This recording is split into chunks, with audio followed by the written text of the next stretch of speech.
नमस्कार, स्वागत है आप सभी का आज के खास कार्यक्रम खास मुलाकात में। आज हमारे साथ स्टूडियो में मौजूद हैं श्रीमान प्रभु दयाल बरवाड़िया जी। आप वर्तमान में पश्चिम बंगाल के प्रदेश अध्यक्ष पद पर मनोनीत हुए हैं। नमस्कार, स्वागत है आपका हमारे स्टूडियो में। नमस्कार जी, बहुत बहुत धन्यवाद। विश्वकर्मा टुडे से आज हम यहाँ इस कार्यक्रम में सम्मिलित होने का मौका मिला है, इसके लिए मैं आपको बहुत तहे दिल से धन्यवाद देता हूँ। सर, हम आपके शुरुआती जीवन के बारे में जानना चाहेंगे। मेरा जन्म सुजानगढ़ में 1956 में हुआ था, मेरे ननिहाल में। हनुमान दत्त जी, हुक्मी चंद जी मेरे नाना जी, ओम प्रकाश जी, सत्यदेव जी ये मेरे दो बड़े मामा, और जय किशन जी और नंदलाल जी तो मेरे छोटे मामा जी। और वहीं मेरा जन्म होने के बाद हम यहाँ कलकत्ता में आ गए थे जी। और कलकत्ता के अंदर में 1962 में जब मेरे पिताजी हिंदुस्तान मोटर्स में ज्वाइन किए तो हम लोग हिंद मोटर में रहना शुरू कर लिए, जहाँ एम्बेसडर कार वगैरह बनती है। जी। तब से हमारा यहीं पे निवास है। और हमारे जो हम दो भाई और एक बहन है, हमारे पिताजी श्री मुनिंदर जी बरवाड़िया और मेरी माँ दमयंती देवी शर्मा। तो हमारा वत्स गोत्र जो है वत्स गोत्र है और शासन जो है बरवाड़िया है और गोत्र जो है वत्स है। जी। सर, आपकी शिक्षा के बारे में बताइए। शिक्षा में मेरी शुरुआती शिक्षा, जिसे हमें प्राइमरी कहते हैं, यहाँ हिंद मोटर के ही श्री शंकर विद्यालय से हुई थी। 5वीं क्लास मैंने राजस्थान के फतेहपुर शेखावाटी के जहांगीर वैदिक विद्यालय से की और उसके बाद करीबन साल भर बाद ही हम यहाँ वापस कलकत्ता में हिंद मोटर में और प्राथमिक शिक्षा लेने के बाद कलकत्ता में महेश्वरी विद्यालय में मैंने जो है और हाई स्कूल का कार्यक्रम पूरा किया। मेरी कॉलेज की शिक्षा जो है ग्रेजुएशन वो कलकत्ता के जयपुरिया कॉलेज से हुई। बहुत बढ़िया। सर, शिक्षा के बाद में आपकी जॉब के बारे में थोड़ा सा बताएं, कैसे शुरुआत करी आपने? शिक्षा मेरी 1973 में इनिशियल मेरे ग्रेजुएशन कंप्लीट होने के बाद में जी। और मैं प्राइवेट जॉब में लगा, जहां मैंने आयरन स्क्रैप मार्केट में शुरुआत की। अच्छा। क्योंकि यहाँ उस टाइम में बजरंगबली का हमारे यहाँ का जो आयरन स्क्रैप मार्केट काफ़ी बड़ा मार्केट था जी।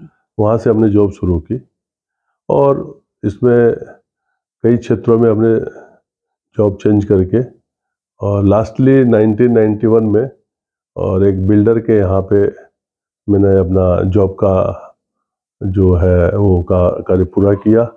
91 के बाद मैं अपने खुद के व्यवसाय में लगा, जहाँ मैंने होजरी बिजनेस शुरुआती तौर पे किया। बाद में भवन निर्माण के क्षेत्र में ईश्वर इच्छा से पदार्पण हुआ, जो आज तक चल रहा है और एक अच्छी सिचुएशन के अंदर में जो है आगे बढ़ते जा रहे हैं। बहुत बढ़िया।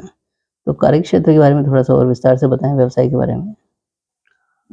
तो इसमें बिल्डिंग भवन निर्माण के क्षेत्र में और एज ए बिल्डर्स भी हम काम कर रहे हैं, एज ए डेवलपर्स के हिसाब से भी हम काम कर रहे हैं, जहाँ कुछ ज़मीनें हम खरीद करके बनाते हैं और उनका जो बिक्री है वो भी हम उसी हिसाब से फ्लैट के सिस्टम से कर रहे हैं। और जो व्यावसायिक क्षेत्र के हिसाब से, कॉमर्शियल के हिसाब से शॉप्स वगैरह जो है वो भी उनमें निकलती है। और भवन निर्माण के अंदर में हम यहाँ हुगली डिस्ट्रिक्ट के हिंद मोटर उत्तरपाड़ा या हावड़ा डिस्ट्रिक्ट के अंदर में बाली, बेलूर, लिलवा, इन क्षेत्रों में हमारा निर्माण का कार्य चल रहा है। जी, बहुत बढ़िया। सर, समाज सेवा में आपका रुझान कैसे हुआ? समाज सेवा के क्षेत्र में जहाँ तक सवाल है, हम चूँकि सबर्ब से ज़्यादा जुड़े हुए हैं, यहाँ की आवश्यकता जो है लोगों के बीच के अंदर में और सेवा भाव की हमेशा से रही है।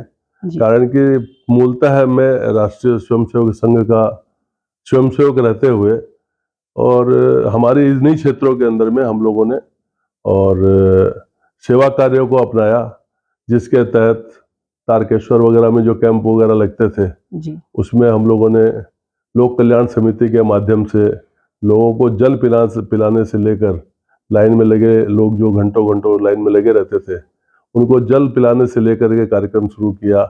बाद में उनके खाने पीने की व्यवस्था, इन सभी तरह को तीर्थ यात्रियों के लिए ऐसा कार्य हम लोगों ने किया। फिर उसी के संदर्भ में हम लोगों ने यहाँ पे एक होम्योपैथिक डिस्पेंसरी भी उसी लोक कल्याण समिति के माध्यम से शुरू की। जी लोगों को पानी की प्रॉब्लम के चलते अपने हिंद मोटर स्टेशन पे हम लोगों ने प्याऊ भी लगवाई, और लोगों को पढ़ने के लिए वहाँ पे न्यूज़पेपर हट जो है वो भी बना करके, ये हुआ लोक कल्याण समिति का। इसके साथ ही हम लोगों ने लोक कल्याण समिति की कुछ जमीन जो है, करीबन 1 बीघा जमीन पार्क लायंस हॉस्पिटल को दान में दी, और उनके माध्यम से वहाँ पे हॉस्पिटल का निर्माण करवाया। तत्पश्चात हमारे यहाँ पे जिस स्कूल से हम पढ़े थे, श्री शंकर विद्यालय, वही हमारे एक charitable institution Shri Shankar charitable society के नाम से है, अच्छा जहाँ हमने करीबन 1996 में मैं वहाँ से जुड़ा, और जुड़ करके, और जहाँ हमारे 2 स्कूलें चलती है, और धर्मशाला वगैरह विभाग भी है। लोगों में बर्तन वगैरह जो घरों में जाते हैं कोई भी त्योहार के मौके पर, तो उनका भी वितरण और संग्रह का जो कार्य वहाँ पे है, उसका भी एक 21 आदमियों की कमेटी हमारे यहाँ पे बनी हुई है। उसका दायित्व मैंने एज ए मेंबर के हिसाब से शुरू किया। जॉइंट सेक्रेटरी 1 साल में बना, और 1997 में मुझे उसका सचिव का पद जो है मिला, जिसका मैं आज तक, यानी करीबन 30 साल पूरे होने जा रहे हैं, जिसका आज तक जो है, और ईश्वर इच्छा से इस कार्य का वहन किया जा रहा है, चल रहा है। बहुत बढ़िया सर। इसके साथ साथ हमारे यहाँ पे एक श्री शंकर मंदिर बोल के एक है, जहाँ जिसका भी निर्माण 1960-61 में हुआ था। 2001 में हम लोगों ने उस मंदिर का निर्माण, मंदिर का जो था उसका और कार्य को आगे बढ़ाने के हिसाब से हम लोग जयपुर जा कर के श्याम बाबा की, दुर्गा जी की, हनुमान जी की मूर्ति लेकर के आए थे, और उनका यहाँ पे बाकायदा जो है प्राण प्रतिष्ठा समारोह वगैरह होने के बाद कंटिन्यूस उस काम में हम लगे रहे। 2023-24 में उस ईश्वर इच्छा से उस मंदिर का निर्माण और की और आवश्यकता हुई, तो उसके हिसाब से फिर पीछे की जगह हम लोगों ने ले करके, और उस मंदिर को नए स्वरूप से उसको तैयार किया गया, जिसकी फोटो भी हम आपको एक दिखाएंगे, और जिसका कार्यक्रम आज भी हमारे रेगुलर चल रहा है। इस मंदिर की विशेषता ये है कि सप्ताह में, माने महीने में 4 शनिवार को कीर्तन होता है, और दोनों एकादशी को कीर्तन होता है, तो महीने में 6 कीर्तन तो ये पक्के हैं ही है। इसके अलावा जितने भी कार्यक्रम वगैरह है, हनुमान जयंती से लेकर के और आपके जितने भी कार्यक्रम है वहाँ पे होते रहते हैं। अभी आने वाले समय में अष्टप्रहर 24 घंटे का हरिनाम संकीर्तन का कार्यक्रम रखा गया है, जो कई वर्षों से लगातार होते आ रहा है। इसके बाद में फरवरी महीने में फिर शिव जी का जो कार्यक्रम है, वो कार्यक्रम भी हमारे यहाँ पे करीबन 24 घंटे से ऊपर का चलता है। बहुत बढ़िया। और श्याम बाबा का तो विशेष कृपा है ही है कि अभी जैसे बड़ी एकादशी आएगी फरवरी महीने में, वहाँ पे निशान यात्रा से लेकर के जितने भी कार्यक्रम है, भंडारे वगैरह, सब हम यहाँ पे परिचालन करते हैं। बहुत बढ़िया बात है सर। व्यावसायिक के साथ साथ धार्मिक आपने पूरा बताया अपना परिचय, बट सामाजिक अपना जो अभी वर्तमान में अपन जो मनोनीत हुए हैं, उसके बारे में थोड़ा सा आप बताएं भी, क्या आपकी प्लानिंग है और किस तरह का अपना समाज का यहाँ पे रहा है?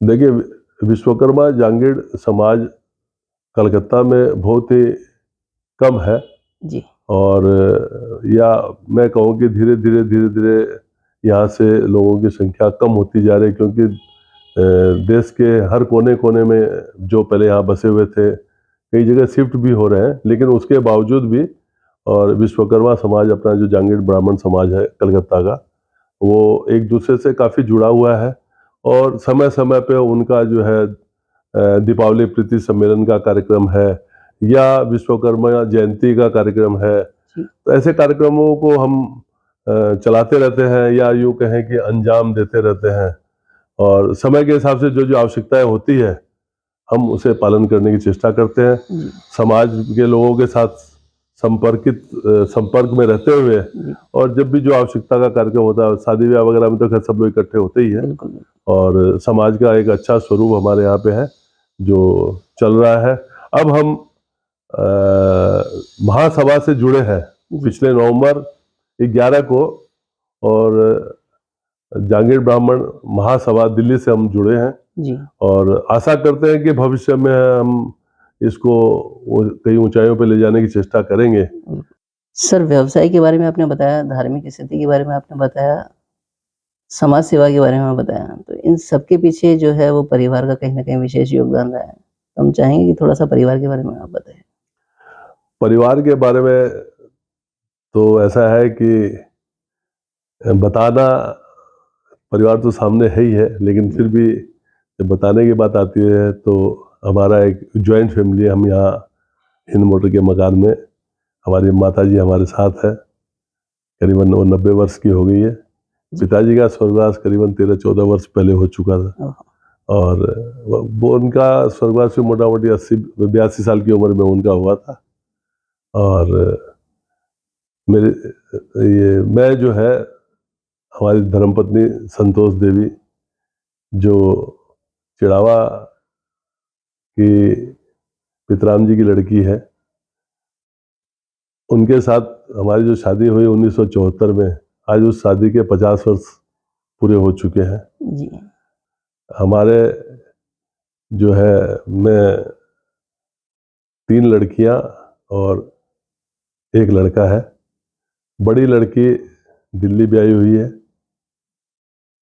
2 नंबर लड़की वो जोधपुर ब्याही हुई है, और 3 नंबर लड़की जो है वो जयपुर ब्याही हुई है। लड़के की शादी बम्बई के रहने वाले सुजानगढ़ के निवासी उनके यहाँ हुई, और 2001 के अंदर हमारी बड़ी लड़की की शादी होगी। जी, 2002 में बीच वाली लड़की की शादी हुई, 2004 में 3 नंबर लड़की की शादी हुई, और इसी अनुरूप इसके बाद 2007 या 8 में लड़के की शादी होगी। जी, आज मेरा कहने का मतलब ये है कि आज समय से शादियां होने से, आज मेरी बड़ी लड़की की भी जो बच्ची है वो बीटेक इंजीनियर हो करके, और वो अभी 23 साल की है, लेकिन वो बीटेक इंजीनियरिंग उसने कंप्लीट कर लिया है। जी, आज मेरी बीच वाली लड़की का जो बड़ा लड़का है वो आज आईआईटी धनबाद में पढ़ रहा है 3rd ईयर के अंदर में, बहुत वो भी बढ़िया। करीबन 19-20 साल का हो गया है। मेरा जो छोटी वाली लड़की है, उसकी लड़की है, वो भी अभी 13वीं-14वीं में है, और मेरा जो पोता है, मेरे एक पोता और 2 पोतियां हैं। तो मेरा पोता जो है वो अभी 11 क्लास में पढ़ रहा है, छोटी जो पोती है वो 6ठी में पढ़ रही है, उससे छोटी वाली जो है वो 3री में पढ़ रही है। बहुत बढ़िया बात है। तो इनका, मेरा समाज को एक ही बात कहने की है कि अगर हम बच्चों की शादियां 21, 22, 23, 24 साल में अगर कंप्लीट कर देते हैं तो मनुष्य का बुढ़ापा अपने आप ठीक हो जाएगा। कारण कि सामाजिक पारिवारिक दायित्वों से वो ऊपर हो करके, और जो बच्चे हैं वो भी अपना समय से घर बसा पाएंगे, और समय से घर बसा करके अपना खुद का उत्थान भी कर पाएंगे। बिल्कुल, बहुत बढ़िया। सर, समाज बंधुओं के नाम आप क्या संदेश देना चाहेंगे? समाज के बंधुओं को संदेश, वैसे तो सब अपने आप में समझदार ही हैं, लेकिन उसके बावजूद भी जो है कुछ अभी लीक से हटके काम कर रहे हैं कि भाई बच्चे बड़े हो रहे हैं, उनको अपने पाँव पे खड़ा होने दो, वो अभी उनको आगे बढ़ने दो। तो कहने का मतलब ये कि वो ठीक है, आगे बढ़ते रहेंगे, सब कुछ होता रहेगा, लेकिन समय पे बच्चों की शादियां होनी और उनको अपने कार्य में लगाना, ये बहुत ही आवश्यक है। जी, पढ़ाई तो शादी के बाद भी हो सकती है, शादी के बाद कर भी सकते हैं, और उसी के अनुरूप जो है और अपने को आगे बढ़ा सकते हैं। तो और शादी ब्याह करके आज लोग जो पढ़ाई लिखाई करके लोग बाग क्या कर रहे हैं, नौकर बन रहे हैं। तो नौकरी करना गलत नहीं है, लेकिन फिर भी क्या है कि मेरे ख्याल से तकदीर में लिखा हुआ अलग बात है, लेकिन यह है कि नौकरी के साथ साथ हम अपने आप को धीरे धीरे व्यवसाय में कन्वर्ट करें। तो उससे क्या होगा, हम 5 आदमी को, एक आदमी को नौकरी देने का मतलब है 5 आदमियों का पेट भरना। जी। आज एक आदमी को अगर नौकरी हम दे पाते हैं, मतलब हम 5 व्यक्तियों का पेट भर सकते हैं। और आज हमारा एक लड़का या बच्चा पढ़ करके और नौकर अगर बनता है, तो इसका मतलब वो 5 आदमी का खुद का ही खाली पेट भर सकता है, समाज का और देश का पेट नहीं भर सकता है। इसलिए ये अपने आप को सक्षम बनाने के लिए व्यापार के अंदर में लगना चाहिए। हालांकि मैंने भी अपने जीवन के 20 साल से ज्यादा हमने नौकरी की है, लेकिन उसके बावजूद भी जो है आज 25-30 साल से अपना व्यवसाय भी चल रहा है।